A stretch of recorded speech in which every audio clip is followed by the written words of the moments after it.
Welcome to Real Police Talk. Today we spoke to Neil, a retired police sergeant from a county force in the Midlands. He regrettably had to finish his career after 25 years due to PTSD and ill health.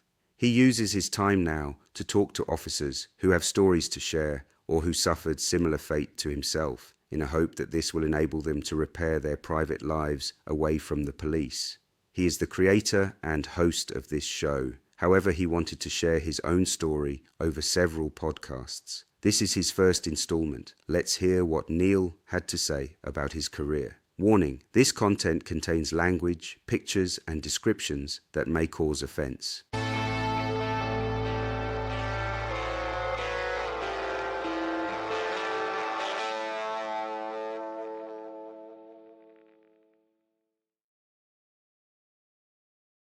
Yeah, good, thank you. Yeah, good. You never always started off as a policeman. What was your childhood, and how did you start off before you decided to become one? Well, I grew up on a council estate in the town where I live now, through the 70s and 80s, which was a difficult time, as people my age will probably know. Yeah. But it was a good childhood. It was great. It was a bit of rough and tumble. It was having next to nothing. Mum and Dad both worked full-time jobs for little reward, really. And then from there, I went to comprehensive school and pretty much left with nothing at all. But started a City and Guilds in carpentry and joinery, and that was in 1990. And then we had a huge recession of building, etc.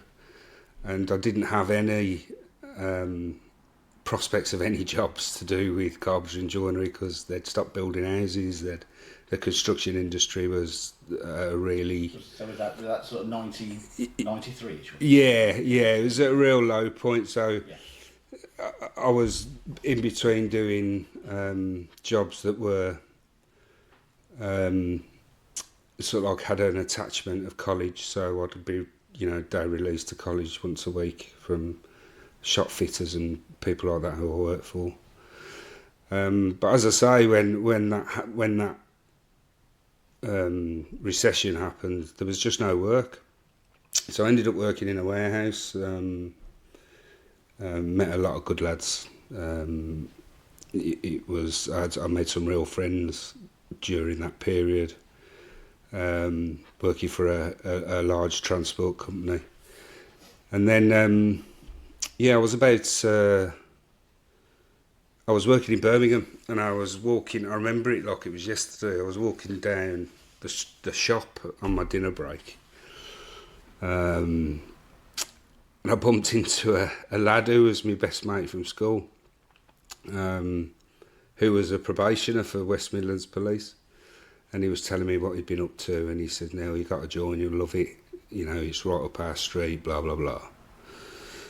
And I did, and I ended up joining the police, and which wasn't an easy process at the time, but it suited me, and I took a bit of a pay cut to do it. So, I needed to support my family behind me with regards to that, and that's the history of that. Right, blimey. Okay, so when did you actually join? Was it around that sort of shortly after you figured out that you couldn't get any work in the building trade that you started, or did you have, what training and everything did you have to go to before you? No, it wasn't. It was it was like 2000, 2001 I joined. I can't remember exactly, and I was 26, 27. So I had a bit about me. I had a bit of street knowledge, and I had a bit, I knew all about what it was like to work with, blokes and women that were older than you, and how that sort of thing goes. And I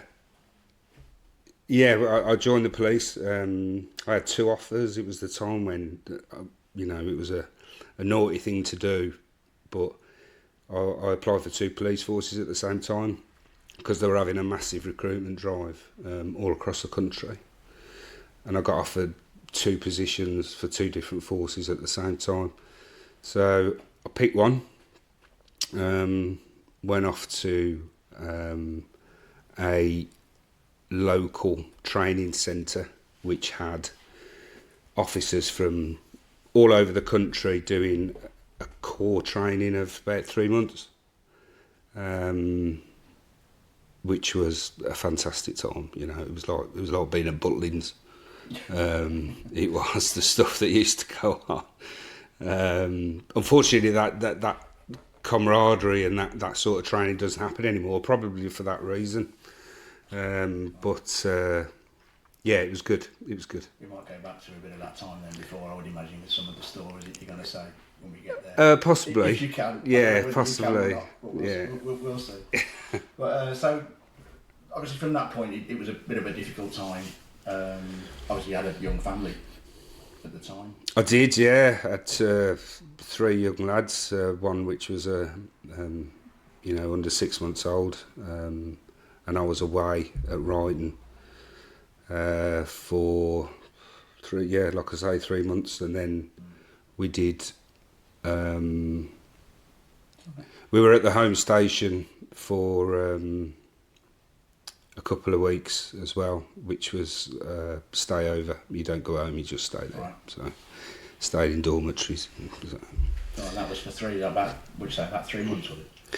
3 months, but I think it works out about 5 months in total with your home force as well.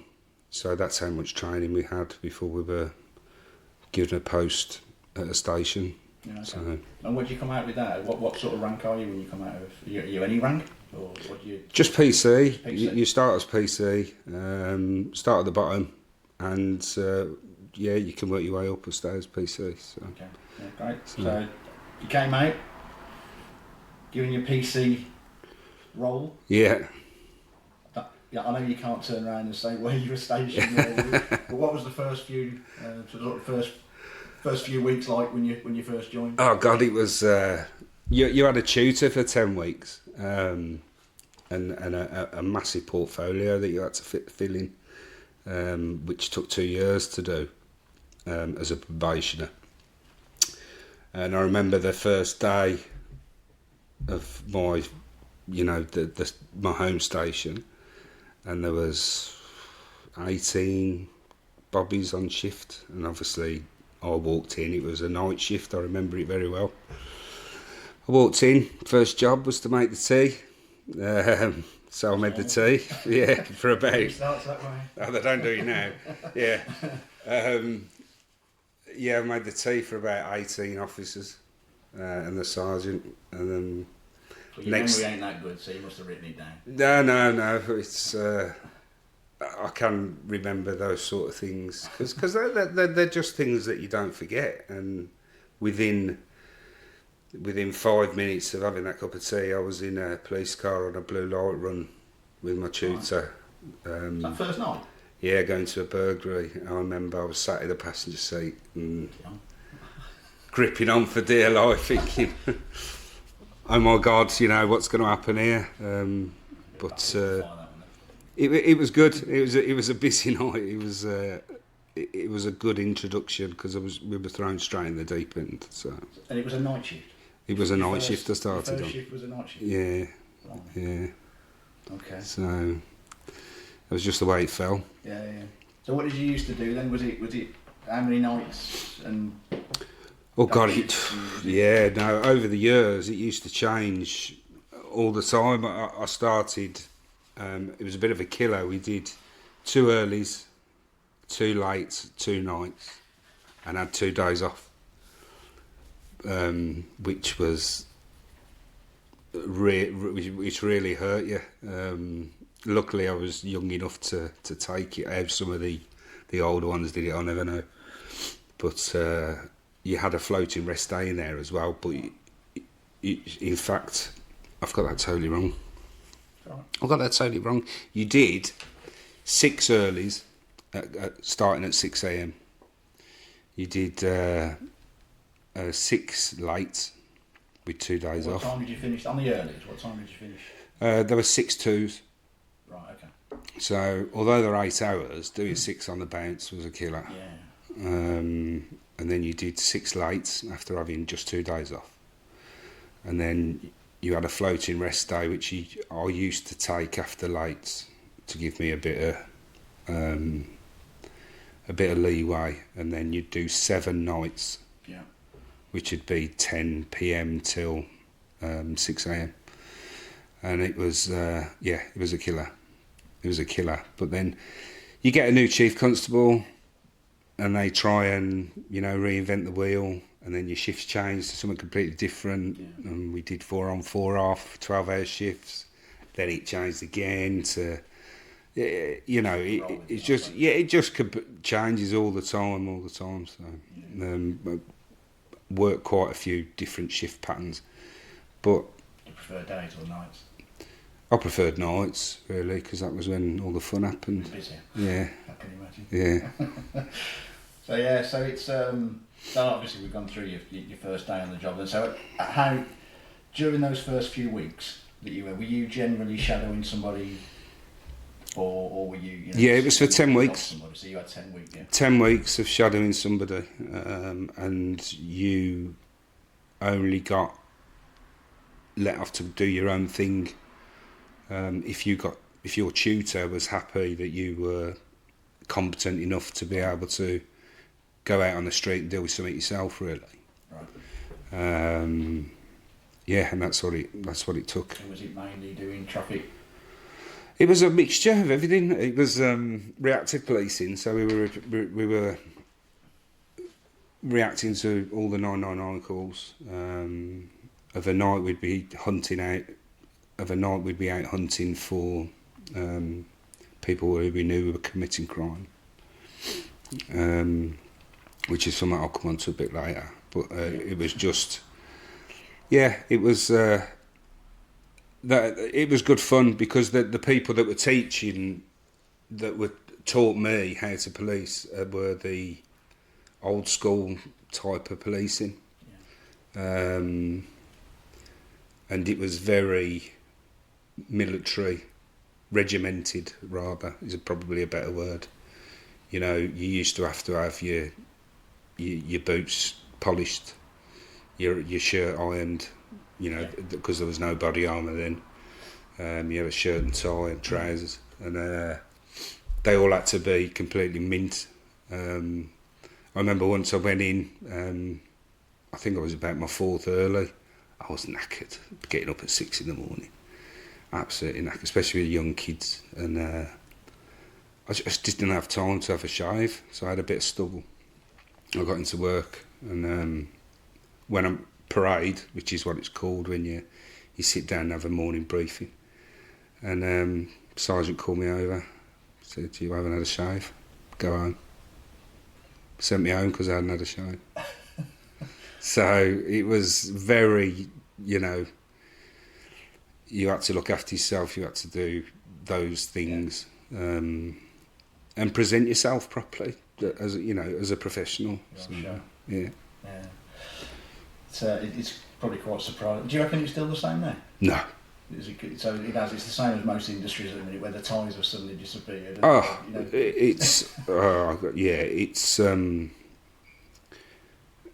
I feel sorry for the new recruits, because they haven't got that input of that regimented input or discipline with regards to, don't get me wrong, I might be wrong with some forces, but my particular force that I work for, it just went out the window. Yeah. I remember, it's a few years ago now, probably say not long ago, but he come into custody, this young lad did, he'd only just joined, and he looked like a bag of shit. He looked like, honest to God, his fleece was hanging off him, his t-shirt was hanging out, his boots were covered in mud. I remember I kicked him out of custody. I said, "Get out of my custody." I said, "Go and smarten yourself up." And I rang your sergeant and I said, "Would you deal with this? He looks like a bag of shit." I says, and I'm sorry, I'm not being, you know, horrible or anything, but if he'd turned up my door, I thought he'd be there to empty my bins, you know. Not that there's anything wrong with emptying bins, but Don't have to look so smart, so. yeah, it was a joke, and I just thought, what is this job coming to? So we'll come your career bit. Yeah. Will probably come in a bit, because Yeah. that's where all the story happened that we want to have a chat with you about today, and trying to figure out some of the sort of funnier side of the things Yeah, you yeah. do with your colleagues and everything. But Yeah, unfortunately, obviously towards the end of your career, you did suffer from mental health issues. I did. You're not particularly very well now. no, You know, although obviously you are getting a bit better. I would imagine that the things, like I said, we'll get onto the funny bits, but the things that you see as well when you're out doing the job that you do can affect you quite a lot. Support-wise, was it there all the way through, or were you just sort of, was it left? We'll come on to the serious part first and what it is before we get onto it, 'cause I think it's Yeah. quite an important part to obviously just reflect on. it is, but I think it's changed now, I think, with what happens with people after they've been to a, you know, particularly bad incident. I think there's a lot more care put into them now, but at the time, you know, I was guilty of it as well as a sergeant. Just, you know, you just basically ask people if they're all right and if they need to talk to you or whatever, and it was kept sort of like in-house sort of thing. So support-wise, it was tough. It was, I mean, but you know, I suffer really bad from PTSD, and people think, well, you know, you was only a copper. Why have you got PTSD? But some of the things that you see and have to deal with during that, Yeah. you know, spanning 20 odd years that I was in service, is horrendous, and I wouldn't wish it on any member of the public. No, you can't prepare yourself for that. I don't suppose even when you thought about doing the job and the training. No, you don't think that of kind it, thing but never probably crops into your mind when you're starting off. but when you're okay, and when you think you're okay, and you're out doing your job, you've got a switch in your head, and all coppers have got it, and you just switch into police mode, and you deal with it, and you walk away, and you know, you go back to the nick, have a cup of tea, you know, and the best thing that used to happen was, you know, especially if you were a tight shift, you know, you all got on, you talk about it, or you'd deal with it in your own way, and that'd be it. You know, you wouldn't have any long-lasting sort of like welfare. You know, I can't even tell you if it was there on the table to take. I don't think it was, but it is now for the new generation. Yeah. So, Did you ever sort of talk to the other guys about it as well when you were there, or was that just sort of? you do, but more in a jovial sort of way, not a sit down and proper debrief sort of way. You know, I can think of many instances where you know, I've been to, and you think now it's come back to haunt me. It's like, you know, I could have done with something at the time. Because you forget, you do forget, you forget it, you put it away in a little box in the back of your head, and you turn the key, and there's some people that can do that, but unfortunately due to events leading up to my retirement, that box was opened and just, you know, made me really poorly. So when did you retire? August 24. 24. So and was the support pretty much not there right the way up until that point, or was it getting better, or did it? Let's say it was offered after the horse had bolted. Yeah. It's quite a complex situation. I was just interested in the idea of, you know, even though it was 2024, Yeah, had you automatically think that things at that time were should be getting a bit better when mental health and everything was being spoken Oh, about. You know, the talk's a good game. yeah, just never did anything. Talk's a good game. Yeah, you know, joined with a mental health service provider, and advertised it everywhere. I didn't get any help. Right. I went out and got my own.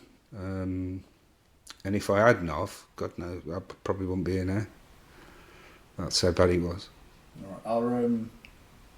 I presume as well as a lot of people that you know or you've spoken to that have had the same. The guys that you used to work with, or Some, but I don't speak to anybody from my particular force now, due to events that occurred. I don't have any contact with anyone because it's not good for me. yeah, And my psychiatrist, etc., says it's good to talk about, you know, in this scenario to be able to talk about stuff.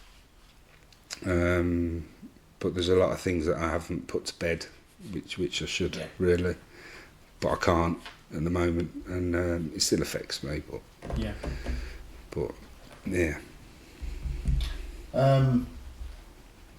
It's obviously I know that difficult to talk to and everything about what happened, but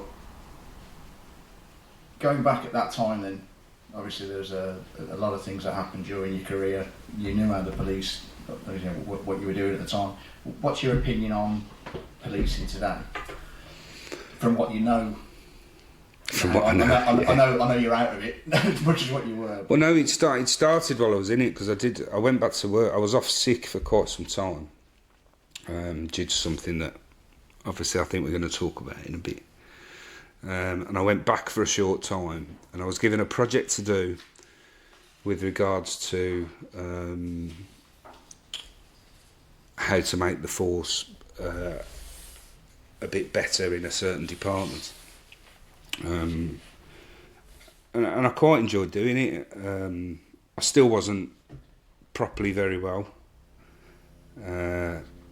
but I thought I was well enough to go back to work. I didn't trust anybody, I didn't speak to anybody, I didn't have anything to do with anybody, if I'm honest. I used to go upstairs in the nick and sit and do this project. And part of the project, I spoke to some new recruits that had just started. And I asked them, I sat them down, asked them if all was okay and stuff. And I'd say, right, who are your highest harm causers on the area? Do you know who they are? Do you know what they look like? And they said no. They said no, and I couldn't believe it, because that was the first thing. Because being in the police, you're intelligence driven, and if your bobby on the street drives past somebody who's wanted because they don't know who they are, Yeah. you know, it's like, but surely that's not right. Now, whose fault that is, I don't know, but my synopsis at the time was that the intelligence had gone out of policing. I mean, when we used to do briefing many years ago, it was always all around the walls were people that were wanted or who were known to be causing problems, or, you know, burglars and car thieves, and you knew they were. You knew what they did. Yeah. You knew who you knew their names. You knew where they lived. You knew where they committed their crime. Yeah. And overnight, when, you know, it's a bit in the wee hours, you know, between 2 and 4, where you should be out on patrol, having a good look round, and, you know, patrolling the areas where there's high harm being caused. That's when you go hunting, and that's where it's, you know, you should have, or you should go out and find these people. Yeah. So you reckon that's just gone completely now at the moment? Just that intelligence side, people just going out there and doing their job? Is that because of the numbers, or just because things have just got a bit slack? I think they concentrate on. You can't do anything now without it being written down. I'd say they've lost their discretion. Right. You know, it's all got to be recorded. It's got to be recorded with your camera, which is absolutely ridiculous in my opinion. But that's just my opinion.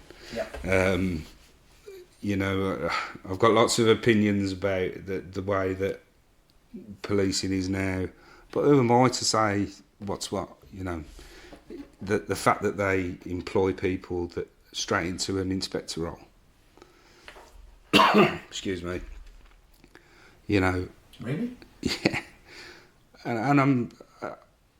So straight from when you came out of your Not 3 months. No. You could be stacking shelves in Sainsbury's. Not there's anything wrong with that. Apply for a job as an inspector. No training, nothing. Straight in as an inspector. And I was just baffled by it, because how can you not do your bread and butter? You know what you learn as a policeman. I'd have thought they'd do that. Yeah. That's mad. As you are as a policeman, or you know, a police officer rather. Oh, no. How can you manage coppers when you don't know what a copper does? Especially get the respect of them when you haven't actually been from the ground up for years. I mean, It must have been, that would have been. yeah, it must have been difficult for them, because Yeah, there was hardly any respect with regards to the people that had done it. Not from me anyway. Not because I didn't like them as a person, You know, because I thought, through what- can you tell me what to do? Yeah. You were stacking shelves last week. That's it. Yeah. So Again, not you know, nothing wrong with stacking shelves. no. But it's It's you know, completely polar opposite to the other. it's an important role, and it's Yeah, it is. a serious role, and you make a mistake, people's lives are at risk, you know, and it sounds a lot, but it is. Yeah. So, yeah, I feel sorry for those that are joining today, just due to the lack of support, I believe, the lack of camaraderie, the lack of everything that I had that they didn't really. It's very difficult. Yeah. I mean, they even employ detectives now, straight from the street with nothing. I don't get it myself, and I'll never agree with it, and I don't think there's any Bobby in my service that'll ever agree with it. But it's accepted now. So Yeah, I know. It's crazy, isn't it? It's, especially like you said, you know, given the importance of the role and the job and the respect that the police should have from the public, just being thrown into it without any. It's crazy, really. yeah, it is. But that was it. I thought it's, and you did, Neil, important to get that little bit out to start with about what your history is, how you started, what we think about the police, and obviously those important mental health issues. But the main reason that you wanted to come on and obviously talk about was some of the stories and some of the more humorous, funny parts of the role that you enjoyed, with the camaraderie around your you know, as you've said, your other officers, when you started moving up the ranks. And I would imagine that your role and what you couldn't get away with as you move further up would be slightly different than what you could see. But I think it'd be just interesting to see. I know you've got loads of stories. Just to let everybody know, I haven't heard any of these either. I've heard one, and it was only part of it, and I'm sure that he'll raise it. But you know, there's obviously, from those police days and what it is that you do, you know, there's obviously loads of stories that stick in your mind. But it'd be really interesting now to start listening to some of those stories. Yeah, I just got to put forward that I'm still bound by the Official Secrets Act. I won't be mentioning any names, and I won't even confirm whether I was there or not. But You call them Billy the Kid. yeah. But no, there's plenty of stories that, and everybody's got them. but I've just never forgotten the ones that have stuck in my head. That I think are absolutely hilarious. You know, and it was a good part of the job because it happened all the time. Everybody, you know, everybody was part of a funny story. They used to have a magazine that they'd send out, and the first page you go through was a thing called Dogberry, and it was stories from around the country of usually, you know, police cock-ups or whatever they were. But yeah, there's some good ones. I'm just thinking where to start, really, because some of them are long, some of them are short. What do you start? What about? Are there any? If we start from earlier on in your career, Okay. so if we go right the way back, Yeah. I know that I don't know whether you can say anything in the training camp or anything that happened around there. If you can't, don't worry. But when you first started on that job and you were talking about, you know, that first night, blue lights flashing, you were thrown into a car. Oh, adrenaline was unreal. What sort of bits in those first few, you know, was there anything in those first few, that earlier time that sort of springs to mind about some of the things that you were dragged into or told to do? Or Yeah, it was a different time. I've got to point that out to what it is now. What's the idea? And it was me as a probationer. You know, every week I'd have to go. I'd got sent to the bookies by the inspector to go and put bets on. Any winners? I don't know. I never collected. But I'd have to go in the betting shop and put them on for the inspector. Plain clothes, or was that in full uniform? No, full uniform. And they knew who it was for as soon as I walked in. So that was difficult. There was I'd get message over the radio. I'd be out dealing with the job, and I'd get you could have on the older radios, you could have a point-to-point sort of conversation that's just between two people. And I'd get, you know, PT Beersall, can you go to Channel 16? I'd go to Channel 16. I'd go, you're all right, Gaffer. And he'd go, yep, I've racked him up, hurry up. And that'd be to play snooker against him, which I had no alternative but to play snooker. Yeah, I couldn't say no. Must have been terrible. But those are the little things that was the beauty of being with the old school bunch of coppers. There was no messing about with them, and their downtime they made the most of. But yeah, there were funny times. There'd probably be a lot of people really disgruntled about stuff like that, but you know, it happened, and that's as simple as it is. Every job. Yeah, of course it does. So as you said, you've got to have that downtime. Of course it does. But I think it is as important, especially in a job that we were doing. Yeah. That was it was important to have that downtime.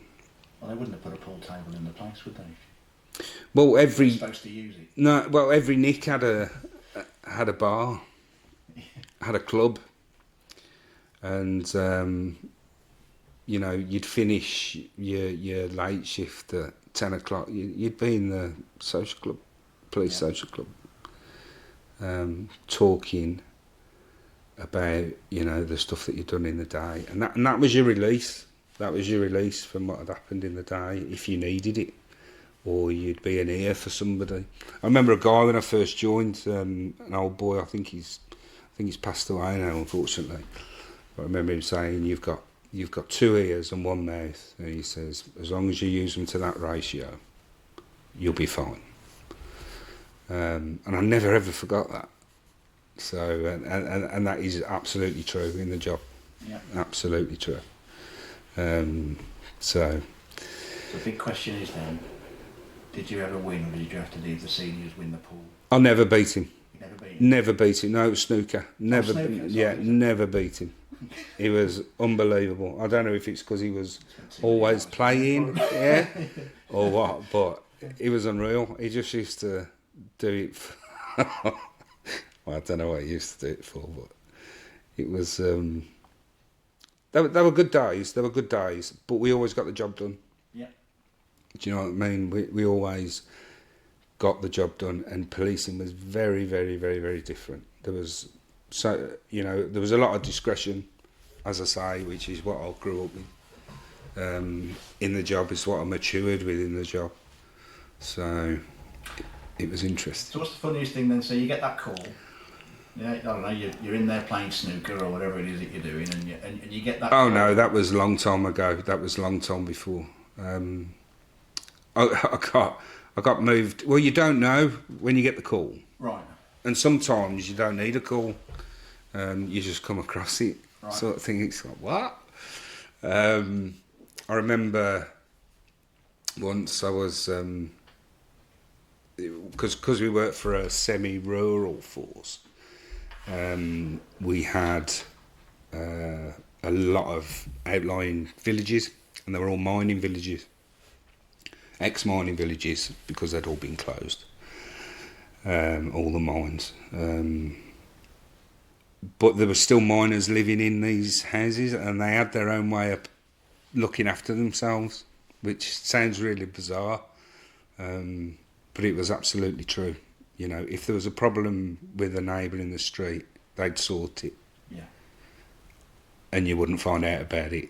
Or if you came across it, you'd let them deal with it. And then, Yeah. you know, which was a great way of policing, because we didn't have to do a lot with regards to that, but we just had to make sure nobody was injured or anything. But yeah, I was driving through one of these villages. It was about 8 o'clock at night. I remember it was summer because it was still light, and I remember seeing this old Peugeot 205. I think I even remember the colour. I think it was like a burgundy Peugeot 205, but the back end of it was like touching the road more or less. I couldn't see who was driving it. All the windows were steamed up. I thought, oh, bloody hell, there's about 8 kids in this bloody thing. And I was with one of my colleagues. Anyway, I thought, what the hell is in the back of there? It's going to be full of kids. So I pulled the vehicle over, got out, walked to the passenger side, and the window came down, and the smell was unbelievable. Not of drugs or anything, but just the smell. Right. I can't describe the smell. And it was an old lady. She was like, I wouldn't say old lady, that's probably not fair, but she was late 50s, early 60s. What are you on there, mate? Dressed in like farmer's gear, you know, a bit of tweed. Right. And like a body warmer thing. And she says, she spoke very posh. She says, "Can I help you, officer?" And I says, "I'm sorry, I've pulled you over." And she was like, "Well, be quick," sort of thing. And I said, "All right. I pulled you over because of what have you got in the boot? Because whatever you've got in the boot, you've either broken your suspension or there's something in your boot." And she says, "Well, I've been really busy. I'm trying to get back to the farm." And I says, "What for?" I says, "What is in the boot?" And she said, "There's nothing in the boot." Anyway, I poked my head through the window, and there's a horse sat on the back seat. The Peugeot 205. Like a Shetland pony. There's a Shetland pony sat on the back seat. Just looked at me as if saying, "What, you know, what do you want?" Sort of thing. And I stood back and I said, "What are you doing with a horse in your car?" She says, "I have been doing this for 15 years. I take them to the paddock. I've got 6. I take them to the paddock and then I run them individually back to the barn." And I was absolutely speechless. And she went, "If that's all, officer, I'm going to leave." And she drove off and I was stood in the road. thinking, what the fuck's just happened? How do I deal with that sort of thing? Yeah, and just let her get on with it. It was quite Or funny. again, or just let you get on with it. Did you ever see her? Oh yeah, saw her again Just lots of let her go on times. with it Yeah, after it's that. just like she was very. Taking another rose. But yeah, that was quite a shock. That was. There's been a lot working rurally because I moved from quite a few different stations a lot, especially when I got when I was acting sergeant, when I was actually properly promoted. But one of the funniest stories is when we got a call that it come over. I think it come over the air that an emu had escaped from an emu farm, or that she didn't know whether it was an ostrich or an emu. I was like, bloody hell, what the hell are we going to do with that? I mean, I was the skipper at the time, so I jumped in a car with one of the PCs, and there was another PC in the back, because I figured, it's going to take a couple of us to catch this thing. And the reason why it comes through, and the reason why that you send bobbies to things like that, is because if that thing got in the road, it could be a fatal, which I've been to many, especially on country lanes when people don't expect to come round a bend and see an ostrich standing in the middle of the road. It's not the first thing that comes to mind, is it? Well, no, and you wouldn't want to hit it in your car, really. So, yeah, unfortunately, that sort of thing happens. Anyway, we found it. To cut a long story short, we found this thing, and I think, looking back on it now and looking at pictures, I think it was one of them cassowary things. Cassowary. It's like an ostrich. It stands about 1.8 metres tall. Okay. So it was black and had a blue neck with a bit of red on its face.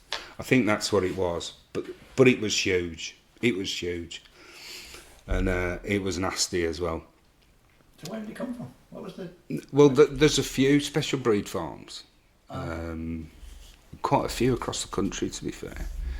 But there's this one in particular had large birds and not llamas, alpacas. Oh, yeah.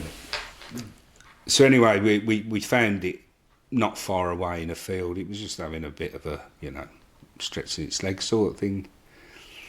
So it got out?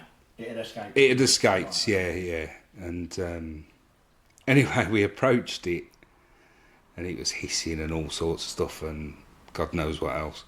And then it legged it, so we'd lost it for a bit, for about half an hour. We'd lost it because it couldn't half move.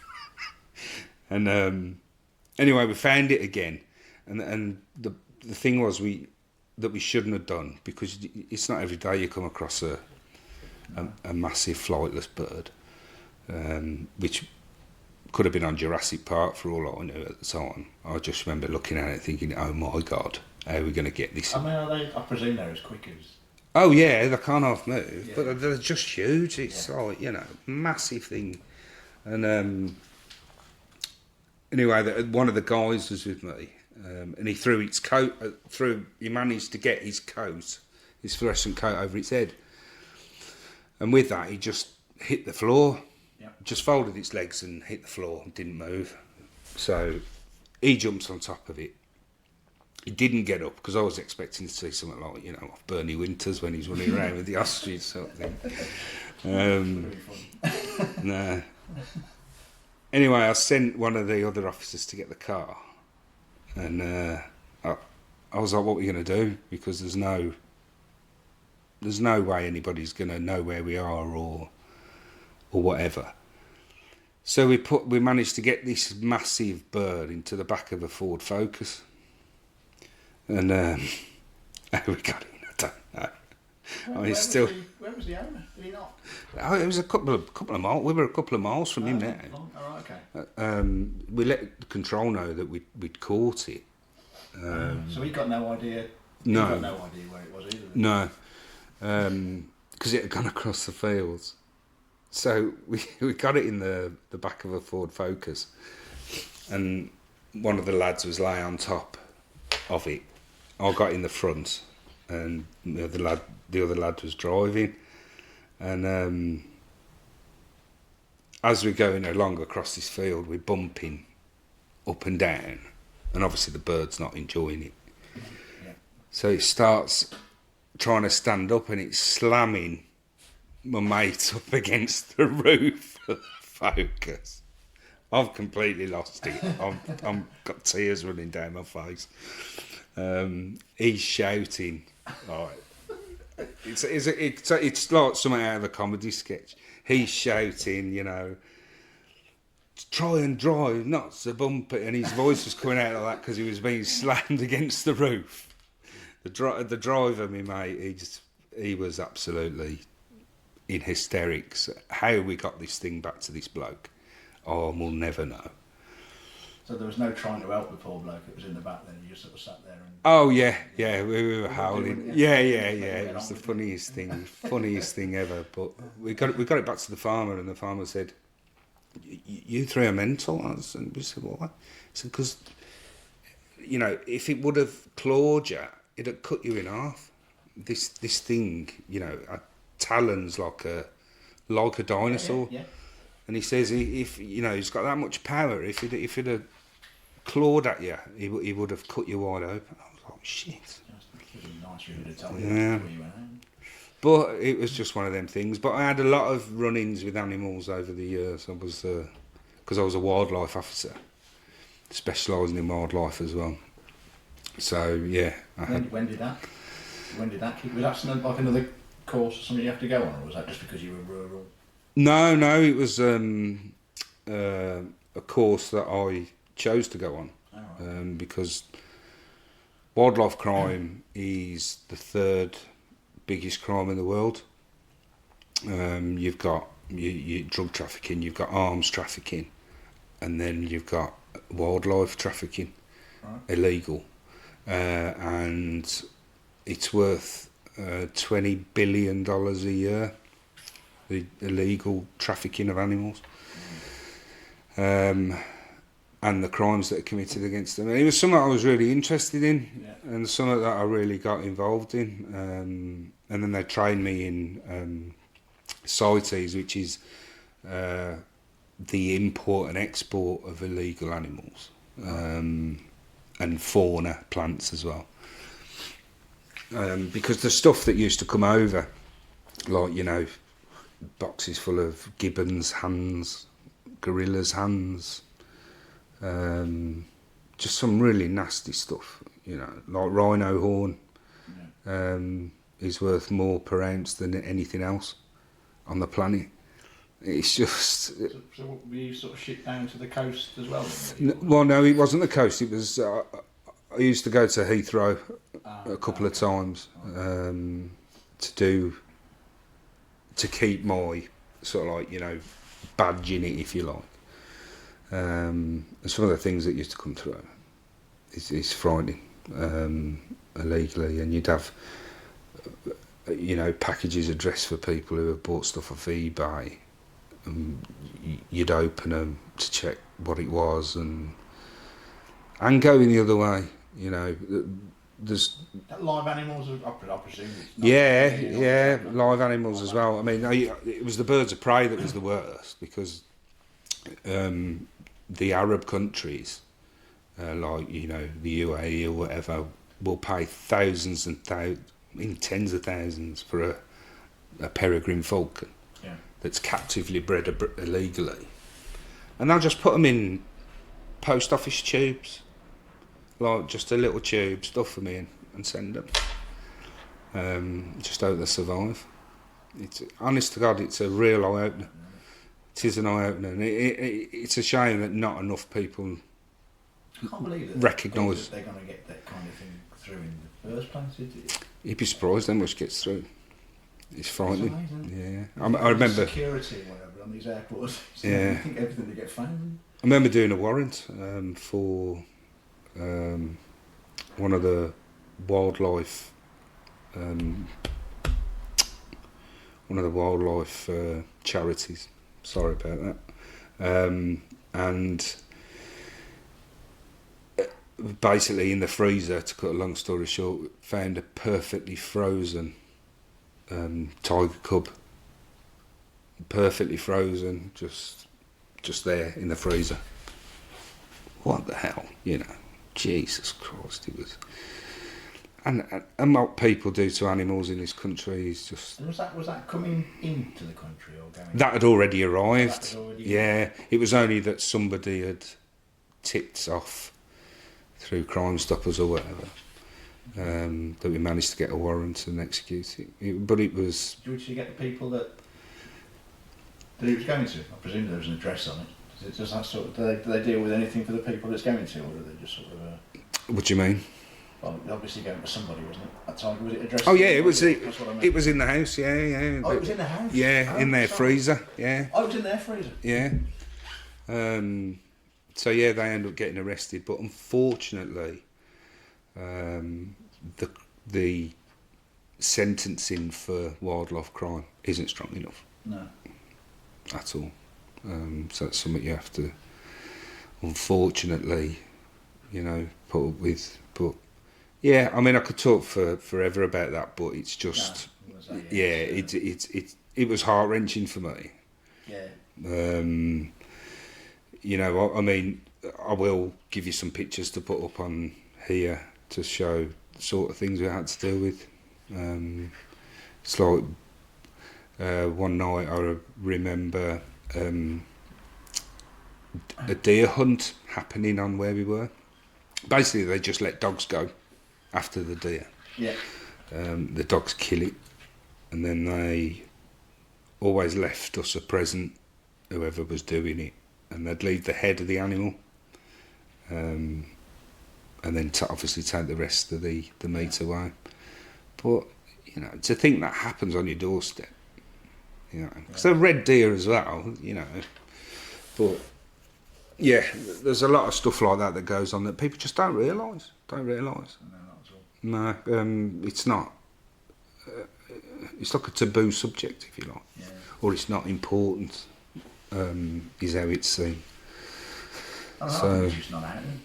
I mean, I'm not anywhere near the police or done anything with it, but you hear about fox hunting and things like that. You very rarely hear about anything that's still ongoing. You think that it's Same with badger baiting. Yeah, badger baiting, Yeah, it goes on still. goes. Yeah, it's more of a sport than anything else, and it's disgusting. Yeah. Anyway, what's the strangest animal that you came across then? Probably that cassowary, but I've come across snakes. Found a snake in the telephone box.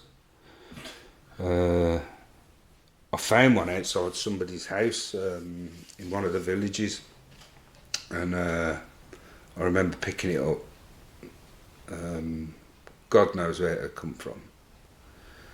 God knows, but yeah, that was handed over to a little wildlife sanctuary that they've got in one of the towns. Poisonous. Was it? I think it was a python, so Yeah, blimey.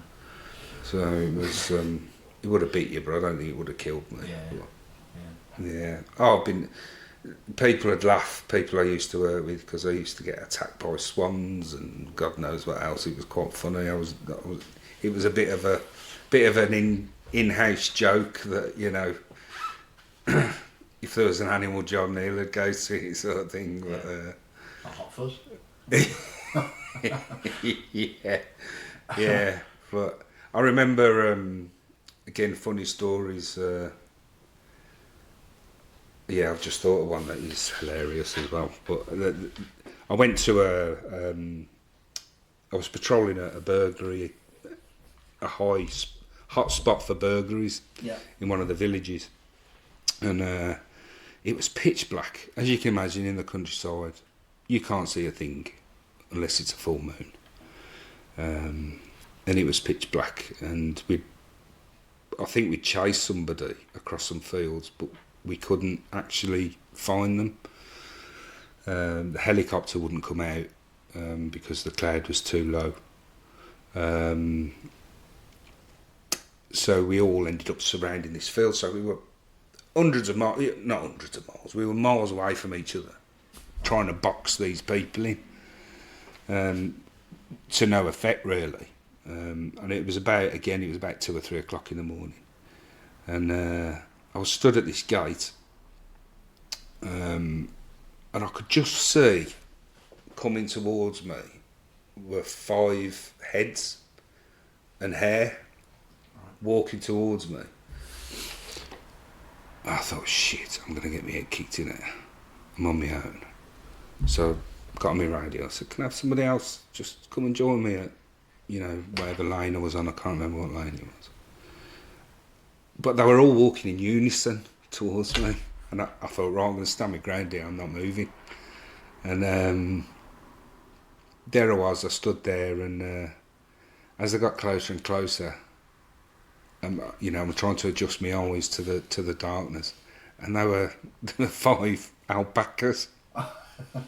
Because if you look at one straight on, Well, in fairness, a lot of teenagers have the hair like that, don't they, these days? So, yeah, I always say, my nephew looks like an alpaca.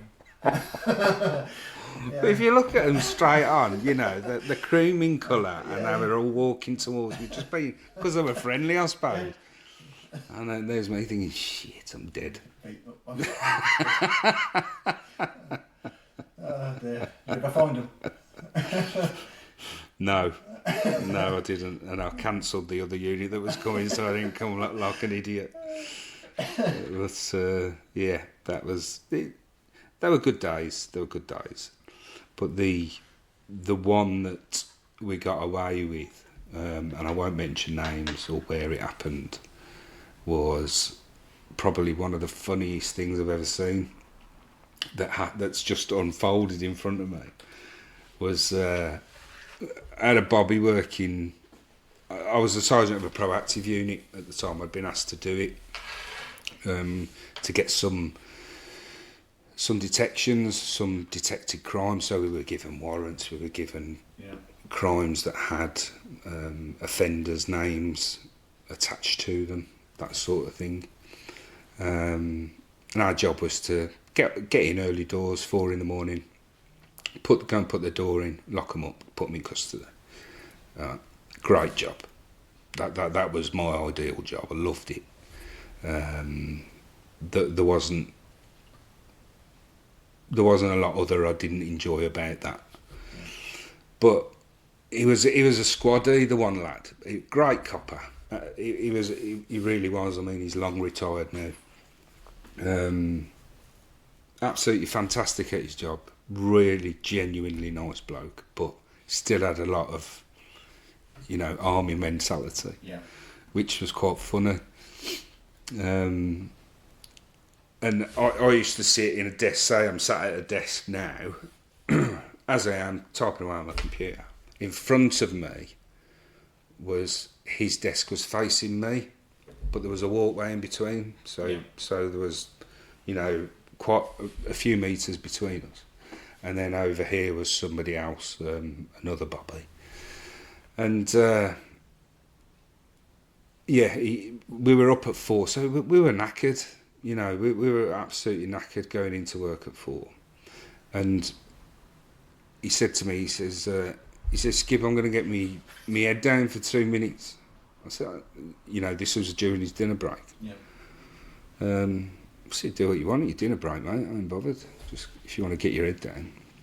And what he'd done is he'd made himself a little, sort of like, little bed under his desk, like a foxhole. But you couldn't see it because there was coats in the way. So you've got one of the old desks. You've got a sort of like a gap in and a gap at the bottom. Yeah. That's it. And so anyway, he's got all these coats, and I could see him shuffling about. I'm talking away on the computer, and he's got as a pillow. He's got one of them big 5-gallon water things that you put on. But I don't know. Yeah. So he's completely blocked out. So I knew he was there, and as his skipper, I'd have woke him up in 20 minutes and says, "Well, back to it," sort of thing. Anyway, I went to the fax machine, I came back into the room. I didn't even look up. I put the fax down. I looked up, and there was a woman sat at the desk. Now you got to remember, he's asleep under it, Oh, right. and I'm sat there and I'm thinking, I know you. Where do I know you from? And I looked at my colleague, who was sat to the left of me, and he's looking at me over his shoulder, sort of thing, going, shit. And I thought, shit, I know who she is. She's bloody superintendent from a different part of the county, sort of thing. I was like, oh fuck. You know, I'm sort Bloke of. asleep. And he's Stuff, I asleep. think. Oh, no. And she was in plain clothes, and I said, yeah, you're right, Mum. And she went, yes, thank you. She says, I've just been shopping in the city, and I thought I'd pop in because there's an email I've got to reply to. This was before we had laptops and mobile phones and stuff. I said, oh, right, okay. I said, will you be long? She says, no, it won't be long. She says, why? It's not a problem. I said, no, not at all. You carry on, do what you need to do. So anyway, she logged into this computer and she's tapping away. And then, so she gets up, she walks down these steps through the nick to the front office. And so in that time, my mate's done a bloody judo roll from under his desk. But instead of going out the door, because there was no time, he went out the window. Right. And I thought, why is he going out the window? Because there was a key lock on the door, and he would have took it. It was always a bit iffy. I think it was ground floor. Yeah. And went out the window. And anyways, she came back, literally, just as he went out the window. So he's basically hit the floor and he ducked straight away. And she's come back in at the same time. So it was perfect timing. And she went... Anyway, she sat back down at the desk and carried on typing away. And then the lad who was under the desk came walking in. All right, how are you? Eating a sandwich. And she says, oh, I'm sorry, have I got your desk? I was like, oh my God, how did we get away with that? If ever she knew he was under that desk asleep while she was sat there. Yeah. So, but yeah, that was a close shave. But it's just little things like that stick in your mind, and they're the good things about the job. Yeah. Um, And there must have been plenty more, I would imagine. Oh, no end of stuff that occurred during my career. I could go on for a couple of hours, but I'm not going to. Well, we'll leave that one for another. Yeah. I'm sure there'll be more times to go through on this lot. Yeah. But, But yes, that's great job. Loved my career. Loved everything about it. I loved the people. I loved the progression. The gaffers were great. All this happened, and then suddenly, just before COVID, it all went wrong. So, which again I'll go through next time we get together. So, because it's important that I talk about it and get it off my chest. no, it is. It's important anyway. Like you said, it's a tough job to do, and it's as you said. I don't think that people probably realise how much, as you said, PTSD and things. You know, they automatically think the armed forces, and you know, not only policemen but firemen and ambulancemen and all those. You know, all those public services and what have you, how much they go through it. So it is important to get it out of the way, to sort of discuss it. But it is also interesting to hear the other side of the job as well, with some of the fun things that happened. Yeah. Like I say, there was some good people I met along the way. Yeah. Some good friends that I made, but unfortunately, due to circumstances, whether they be my fault or, you know, they don't know what really happened, or whether it be other people's fault. It's a shame that I don't talk to anybody anymore. Yeah. They might be going through the same thing. That's the thing. You don't know, do you? I suppose. But it's I difficult to... doubt it very much. People don't care nowadays. Right.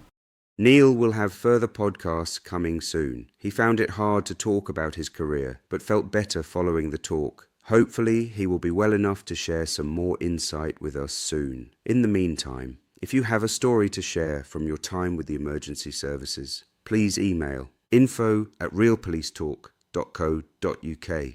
Thank you for listening, and please like, subscribe and follow us for information on new releases.